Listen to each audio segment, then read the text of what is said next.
존나 속 개 터지는 살인범 이야기를 할 건데요. 모든 범인이 다 똑같죠. 자기 죄 쉽게 인정 안 하려고 든단 말이야. 근데 이 새끼는 그걸 떠나 아예 대화가 안 됩니다. 진짜 암 걸려.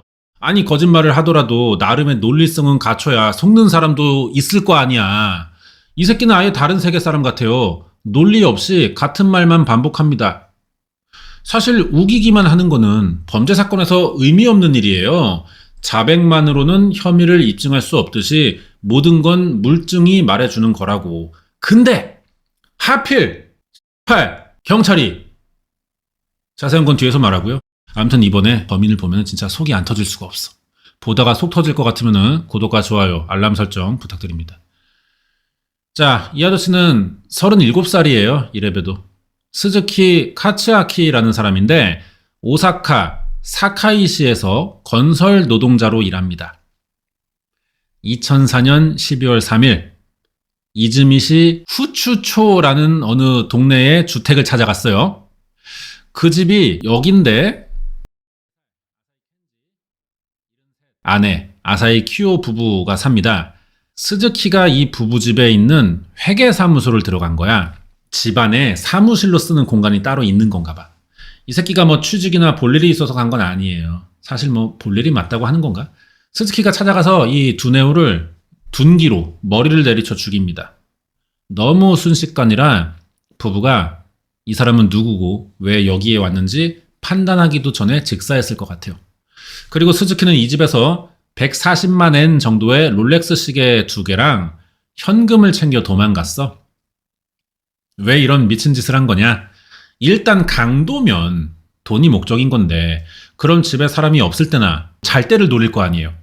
들어와도 당장은 집을 뒤진다고. 근데 이 새끼는 마치 그래야만 하는 것처럼 당연하다는 듯이 사람부터 노렸어요. 이 집에 돈 될 만한 물건이 확실히 있고 회사 사무실이 집에 같이 있다는 것도 아는 새끼 같아. 결국 범인과 피해자는 아는 사이라는 거죠. 무슨 관계인지 보니까 한 3개월 전인 2003년 9월부터 스즈키 이 새끼가 오사카 건설회사에 들어갔는데요. 거기서 처음 한 일이 지금 이 사망한 아사히 부부의 집 리모델링 공사였던 거예요. 매일 여기 와서 일하니까 부부랑 당연히 얼굴을 마주치고 서로 알 수밖에 없잖아. 이때 생활 수준을 파악했을 것이고 어디가 취약한지 어디로 들어가면 가능할지를 정확히 알고 있었겠지. 여기서 스즈키는 또 공사하다가 받은 대금을 회사에 보내지도 않았어. 슈킹했어. 동시에 아사히 부부 집에선 비싼 시계, 현금이 자주 사라진다는 신고가 들어갔습니다. 회사 대표가 수상해가지고 스즈키를 좀 추궁했어요. 이 새끼는 인정 안 하지만 이미 뭐 다들 알고 있어. 경찰에 신고하지 않은 채 회사에서 자르기만 합니다. 원래 가진 거 없는 새끼가 일을 못하면 어때? 금방 생활고 올 거 아니야? 스즈키가 은행 대출을 받아요. 수백만 엔의 빚이 생겼어. 그럼 뭐해? 이런 새끼가 뭐 계획성 있게 돈을 나눴을 것 같아? 되는 대로 술 처먹고 사고 싶은 거 다 사고 택시 타고 다니고 금방 앵꼬 난다고? 아이 쓸 곳은 많은데 빚은 점점 감당이 안 되고 매달 빚독촉 오는 것도 스트레스란 말이야. 그래서 결국 그때 일하다가 알게 된 이 아사히 부부의 집을 찾아간 겁니다. 이게 2004년 12월 3일. 그러면 사건 수사는 어떻게 시작됐냐? 다음 날 아사히 부부의 장남은 부모와 연락이 되지 않자 집을 직접 찾아가 봅니다.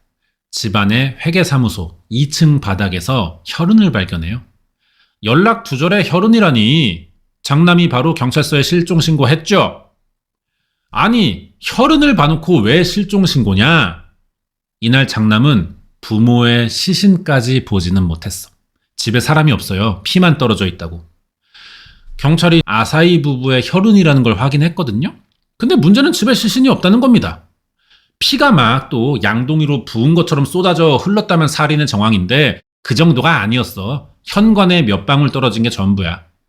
누군가 침입한 흔적이나 외부인이 찾아온 증거도 나오지 않았거든요. 그래서 일단은 살인으로 단정 지을 수 없고 그러니 사건성도 낮다고 판단합니다. 그러면은 뭐 부부가 야밤에 코피 날 정도로 부부싸움하고 동시에 사라졌다는 거야? 내부 감식을 안 했어요. 뭐 침대방, 거실 이런 데 조사 안 했다고. 뭐 길거리에서 술 먹고 싸움 났는데 신고 들어와서 현장 가보니 그 사이에 다들 사라져서 경찰이 현장 철수한다면 그런 건 이해할 수 있거든요. 근데 이거는 중장년 부부가 실내에서 피가 날 정도의 뭘 해놓고 연락이 안 돼, 사라져버렸어. 그럼 같은 폭력이라도 이거는 정황상 소재 파악의 필요성을 느끼지 않을까 싶은 건데, 일본 경찰이 또 병신짓 했어요. 예. 경찰이 이러고 있을 때 스즈키는 전당포에서 훔친 롤렉주를 50만 엔에 팝니다. 정확히는 돈 빌리고 맡기는 건데 이 새끼가 찾아갈 생각이 없을 테니 판 거지 뭐. 이 돈으로 슈퍼마켓에서 드럼통을 세상에 2개 샀고요. 예전에 물건 맡기던 다른 전당포에서 연체 이자를 갚아요. 이자를 갚는 게 신기한데 여기에는 중요한 물건을 맡겼었나 봐. 사건 이틀째입니다.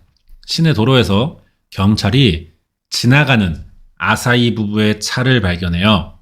인적사항을 알아놨기 때문에 경찰이 쫓아가긴 했거든요. 근데 놓쳤어. 이때 차를 잡았다면은 스즈키가 타고 있던 이 새끼가 누구에게 차를 팔았던 정체가 드러났겠지. 이걸 놓치네. 아사히 부부를 실종으로만 보고 있었는데 차가 나타났잖아. 그럼 왜 장남에게는 계속 연락을 안 하는 거지? 아! 차에는 아사히 부부가 타고 있던 게 아닐 수도 있겠구나. 경찰은 이제야 제정신으로 머리가 돌아가기 시작합니다. 이 정도는 사실 근데 신고 첫날 알 수 있는 거 아닌가요? 진짜 사고 구조가 유인원 같으시네요. 사건 4일째, 스즈키는 오사카로 지역을 옮겨서 셔터가 달린 차고를 한 달 계약하거든요. 그리고 차도 새로 한 대 렌트했어요. 정황상 지금 이 새끼가 아사히 부부 죽이고 차를 뺏은 것 같은데 왜 차를 따로 렌트하냐? 시신 처리 때문이죠. 빌린 차고에 아사히 부부의 차를 세워두고요. 시신 담은 드럼통을 2개 옆에다 보관한 거야. 지가 타고 다닐 차가 이제 사라졌으니까 새로 빌린 거지. 그래놓고 자기가 죽인 아사히의 휴대전화로 가족들에게 문자 보냅니다. 잘 있는 척해서 신고를 늦추게 하는 것 같아. 지금 온천에 와서 쉬고 있으니 걱정 말고 사무실의 피는 우리 아내가 코피 흘린 거다. 이래놨어요. 며칠 있다가 온 문자지만 이런 게 가족을 잠깐 안심시킬 수는 있어. 근데 그게 언제까지 갈 건데. 가족은 또 이걸 고지고대로 믿고 있었나 봐. 계속 터져. 나중에 언론 인터뷰에서 며칠 지나서 곧 돌아간다는 문자가 왔고 경찰이 차를 발견해서 이동한 정황도 알려줘가지고 진짜 여행 간 줄 알았대. 일본인들의 성격이 좀 타인에게 적극적이지 않은 게 있잖아. 이 사건이 우리나라에서 일어났잖아요. 진작에 난리 났어요. 사건 반장이 바로 나와. 전화는 안 받는 거 보니 범인이 보내는 것 같다. 경찰 뭐 하냐. 막 난리 쳤을 텐데 우리나라가 좀 걱정이 심한 편이긴 하잖아. 이건 진짜 사건이니까 예외지만 대체로 그런 편이잖아. 나는 엄살 수준이라고도 보는데 거기에 또 우리나라 공권력의 신뢰도도 낮아요. 그래서 이런 일 생기면은 경찰 들들 볶아. 그래서 우리나라 경찰도 좀 민감한 편입니다. 신고 내용이나 정황이 분명하면 이렇게 방관 안 해요. 이건 일본인 특유의 성격이 사건을 장기화하면서 꼬아버린 것 같아. 자, 스즈키가 창고 한 달 임대했잖아요. 그게 여기인데 결국 만료일이 올 거 아니에요. 그럼 이 새끼가 반납해야 되는데 열쇠를 주지 않고 사라져버린 거야 그냥. 스즈키가 주인 입장에서 이러면 짜증 나겠지만 빌린 새끼가 뭐 안 나가고 버티는 건 아니니까 열쇠 새로 파가지고 문 열고 들어갈 수 있잖아요. 손님 나갔으니까 찾아가서 뒷정리 뭐 시설 점검해야 될 거 아니야. 안 했나 봐. 왜냐면 다음 차고 빌린다는 사람이 5년간 없었대. 그래서 빈 차고에 부부 시신이 5년간 유기돼 있었다는 거지. 그러다가 5년 만에 차고 빌리겠다는 사람 나타나서 그때 주인이 청소하러 갑니다. 샷다 열어보니까 아니 뭐야 모르는 차에 먼지가 엄청 쌓여있네? 아니 그 옆에 낡은 드럼통 2개는 또 뭐야? 차고 주인은 경찰부터 불러봐요. 자기가 안 열고. 경찰이 차고에 있는 드럼통 여니까 부패가 심각한 성인 남녀 들어있었고 같이 있던 차 번호로 이게 5년 전에 실종한 아사히 부부라는 걸 알아냅니다. 그동안 실종이었고 이제 살인으로 사건이 전환된 거야. 그래서 수사 좀 해보니까 단서가 금방금방 나와요. 할 수 있는데 안 하는 거야 이 새끼들 지금. 아사히 부부가 실종된 시기에 이 부부차가 어디를 다녔는지 이동 동선이 나왔어. 이발 거 5년 전에 그랬으면 스즈키 이 새끼 그때 금방 잡았습니다. 차의 목적지가 유기된 시신이 발견된 이 차고의 위치예요. 그 시기에 차고를 사용한 사람이 누구냐? 그 사람이 이 차도 운전했겠지. 이렇게 스즈키 카츠아키의 정체가 5년 만에 나온 겁니다. 경찰이 스즈키를 중요 참고인으로 불러서 조사했는데 의심되는 게 많아 진짜. 5년 전에 아사히 부부 집 리모델링 공사했던 사람이고 그때 잊은 물건들 많이 사라졌고 그거 회사에 의심받아서 잘렸는데 빚이 많아. 아사히 부부가 집과 회사 사무실에 예금 통장 뭐 이런 것들이 사라졌었고 금품 보석 예물 사라졌고 이 새끼는 차고 임대하고 한 달 뒤 열쇠를 주인에게 돌려주지 않은 채 사라졌다고. 얘기 안 들어봐도 뭐 시나리오 다 나온 거잖아요. 빚 때문에 사람 죽이고 시신 유기한 거야. 조금 더 파면 입증도 가능해 보이거든요. 근데 여기서 문제가 생겨요. 사체 유기죄의 공소시효는요 3년이래. 적용이 안 돼. 이미 5년 지났잖아. 그래서 일단 절도 혐의부터 적용해 체포해놓고 사체 유기죄를 뺀 살인의 증거를 찾기 시작합니다. 부부가 잠옷 차림이었어. 침대 빵 이불이 들춰진 상태였어. 그럼 자다가 인기척 들려서 일어나 사무실로 가봤더니 거기서 스즈키를 마주쳤을 거 아니에요. 당연히 스즈키는 살인한 적 없대. 대신 다른 세 가지는 인정합니다. 롤렉주를 전당포에 맡긴 사실, 사건 4일 뒤 이 차고를 임대한 사실, 부부의 차를 자기가 이 차고에 세워둔 사실. 자기가 한 게 다 맞대요. 왜 그랬냐 너 물어보니까 아는 사람의 부탁이었대. 시신이 들어있던 드럼통은 차고를 빌릴 당시에는 없어서 자기는 그건 모른대. 이 새끼가 지금 이거 5년이나 지났으니 살인의 증거는 없다는 생각이 이러는 것 같은데 얘 진술 깨려면은 피해자들이 그때 차에 탔었는지만 알면 돼요. 차 내부 혈흔 감식하면 되죠. 이 새끼가 또 어디서 찾아보긴 했나 봐. 이 혈흔이라는 게요. 늦어도 5년까지는 루미놀에 반응한대요. 근데 차는 차고에 있었잖아. 차 아니면 훨씬 더 보존 기간은 길어지겠죠? 당연히 혈흔 나왔고요. 임대계약서, 아사히 부부의 시계 보증서들이 나옵니다. 스즈키 집 털어보니까 여기 차고 열쇠, 전당포에 시계 맡긴 영수증, 부부 신용카드 나왔다고. 차만 옮겼거나 사체만 옮겨줬다기엔 직접 관여한 것으로 보이는 증거들이 많아 얘한테. 이 새끼가 최소한 시신을 옮긴 건 맞아 보입니다. 근데 살해했다는 증거까지는 당장 없는 거예요. 일단 롤렉주 절도 혐의로만 체포했어. 혈흔은 예상대로 아사히 부부 맞아요. 그럼 스즈키든 다른 어떤 새끼든 피해자 공격하고 이 차로 실어 나른 건 사실이야. 스즈키는 어느 타이밍에 차를 차고에 가져다 뒀던 건지 이걸 입증해야 돼요. 이런 정황을 들이미니까 스즈키가 좀 후달리나 봐. 말을 바꿔요. 아는 사람 부탁으로 부부 시신을 운반했고 자기가 직접 드럼통에 옮겨 담아 차고에 유기했대. 오케이, 뭐 거의 다 나온 것 같아요. 근데 결정적으로 이 새끼가 그럼 그 부탁을 누가 했는지 이걸 말을 안 해. 안 하는 게 아니라 할 수 없는 거겠죠. 애초에 지가 다 한 일이고 아는 사람이라는 건 존재하지 않으니까. 묵비권 행사하면 경찰이 더 이상 파고들 수 없다고 생각하는 것 같아. 사실 이대로 재판에 넘어가면요. 제3자의 지시는 정황상 없어 보인다고 인정될 것 같아요. 다른 증거들이 보충해주고 있으니까. 근데 여기서 경찰이 뻘짓을 합니다. 뭐 같아? 무슨 뻘짓일 것 같아? 증거품 일부를 잊어버렸어. 10점 정도 되는 미감정 혈흔과 모바일 샘플 보관하고 있던 게 통으로 사라진 거야. 어떻게 된 건진 몰라요, 이거 지금. 이렇게 되면은 이 새끼 말대로 제3자의 개입을 제외할 수 없게 됩니다. 스즈키 말에 신뢰가 생기는 거라고요. 증거가 남아있다는 기억은 경찰이 하니까 이 새끼 말 안 믿지. 하지만 재판이란 게 사람의 기억만 가지고 결정 내리는 거냐고. 결국은 증거 싸움인데 어디다 흘렸어 이거. 경찰은 공식 발표로 증거물의 분실은 대단히 유감이래. 향후 철저히 지휘 감독하겠대.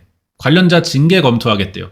아이 징계하든 말든 내부적으로 알아서 할 일이고 지금 스즈키 이 새끼를 살인으로 엮어야 되잖아. 어떡할 거야. 경찰이 급한 대로 스즈키를 강도의 살인 혐의 그냥 적용해가지고 체포해버렸어요. 증거 없는 상황에서 이제. 이 새끼가 전당포에 맡긴 롤렉주 값 50만엔 얘가 이거를 어디에 보내지 않고 지가 다 썼거든. 누가 시켰으면은 롤렉주 값을 일부가 그 사람한테 들어가야 되잖아. 그게 없는 거야. 그러니까 그나마 이걸 봤을 때 혼자 한 범행이지 않을까요? 이런 주장이 가능해진 거야. 이 새끼가 처음 조사받을 때 피해자 휴대전화로 살아있는 것처럼 가족에게 문자 보낸 걸 인정도 했었거든요. 그것도 아는 사람이 시켜서 한 일이라고 했지만 새 증거 나왔어. 드럼통 옆에 떨어진 수건에 스즈키의 혈흔이 묻어 있습니다. 범행 당시 피해자가 저항하면서 스즈키 몸에 상처가 났던 것 같아요. 그 피를 지가 닦고 수건을 버린 거겠지. 이러면 스즈키에게 지시했다는 아는 사람의 존재는 확인이 안 되지만 살인과 시신 유기는 스즈키가 한 게 사실로 인정될 가능성이 높아져요. 체포 1년 만인 2010년 12월 24일 재판이 결국 열립니다. 쟁점은 스즈키가 살인했냐는 거야. 스즈키 새끼는 계속 묵비권이에요. 봐봐, 저 입술 앙 담은 거. 말을 안 해. 살인을 입증할 증거는 부족했지만 정황 증거뿐이라 입증 안 된다고 생각하나 봐. 근데 검사의 권한이 존나 강한 일본은 좀 이 논리가 다르게 작동할 수도 있어요. 기소한 이상 유죄 나올 가능성 높습니다. 모든 걸 다 증명할 필요가 없을 정도야. 살인을 따지는 재판이잖아요. 한두 번으로 심리가 안 끝나겠죠. 재판 진행 기간에 스즈키가 한 번 더 체포됩니다. 2008년쯤 예전 회사 사람 집에 들어가서 무단 침입이야. 25만엔 정도의 비싼 시계와 목걸이를 훔친 혐의가 발견됩니다. 이때도 작물을 전당포에 맡기고 30만엔 받아갔었대요. 여죄가 나왔어. 근데 지금은 살인 재판하고 있기 때문에 이 절도 혐의는 사실 별 의미 없어요. 이 살인 혐의의 세부 항목이 절도가 있으니까 이미 살인 혐의를 강화해야 되는데 절도 경력만 추가되고 있잖아. 중요한 건 살인이라고. 이미 지도 절도는 인정한 마당에 이걸 더 강화해서 뭐해. 아무 쓸모 없어요. 이대로 판결까지 가요, 재판이. 자, 결과 보기 전에 요 스즈키라는 새끼 잠깐 알고 갑시다. 스즈키 카츠아키, 돈가스 이름처럼 생겼어. 1967년 5월 13일 생입니다. 고등학교 중퇴하고요. 38살까지 전기회사, 건설회사 옮겨 다니다가 2003년부터 이 사건에 관련된 그 건설회사에 들어가서 아사히 부부의 집 리모델링 공사를 합니다. 일하면서 여러 번 부부랑 마주쳐가지고 사적으로까지는 아니지만 얼굴 정도 알고 인사하는 사이가 됐어요. 이 일을 하면서 피해자 부부의 롤렉주를 훔쳤고 공사 대금 받아서 빼돌렸다고. 그래서 잘렸다가 백수새끼 되면서 빚지고 돈 필요하니까 아사히 부부 노린 겁니다. 도둑질 하려고. 사건 1년 뒤에는 다른 건설회사 들어갔어요. 이력서에 직전에 일한 잘린 그 회사를 일부러 쓰지 않았대. 아사히 부부와의 접점을 감추려고 한 거지. 마지막 회사의 사장은 스즈키를 성실하고 문제는 없는 직원이노 라고 생각을 했대요. 사건 뉴스 보고 충격을 크게 받았대. 거기서는 완전히 가면 쓰고 행동한 거죠. 사람 죽이고 어떻게 아무렇지도 않게 살 수 있는 건지 이런 정신 상태가 보통의 인간이 아닌 거야. 지가 계획 없이 살아서 빚져놓고 감당 안 되니까 남 죽여서 털어먹지 뭐 이딴 사고를 하는 게 이게 정상이야? 재판에서 스즈키는 경찰 조사 때랑 같은 말 합니다. 시신 유기랑 훼손 인정하는데 살인 아니래. 아사히 부부를 죽인 건 자기가 아니라 자기한테 지시한 다른 두 남자가 저지른 일이래. 또 같은 말인데 자기가 살인 혐의에서 완전히 자유로워지고 싶으면 그 남자들 누군지 밝히면 되잖아. 그건 말을 안 해요. 경찰은 스즈키가 말하는 새끼들이 누군지 확인 못합니다. 이쯤이면 애초에 존재하지 않았다고 보는 게 맞을 거야. 이렇게 말하면 스즈키는 인정 안 하겠지. 아닌데요? 있는데요? 그럼 누구예요? 그땐 또 입 다물어. 말 돌리거나 진짜 사람 뒤져. 그 돌린 말들의 꼬리를 잡고 계속 논증하다 보면은 결국은 다시 또 여기로 이야기가 오게 될 겁니다. 아니 그래서 그 새끼들 누군데요? 말 안 해. 무한 도르마무야. 이런 거 보면 좀 나르 같기도 해요, 이 새끼.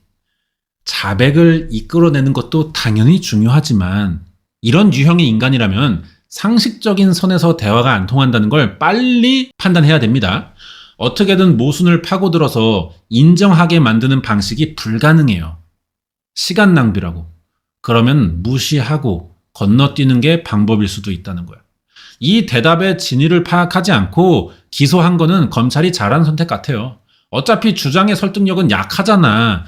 이미 약해진 주장을 거짓이라고 굳이 확인 사살하기 위해서 시간 낭비할 필요 있겠어요?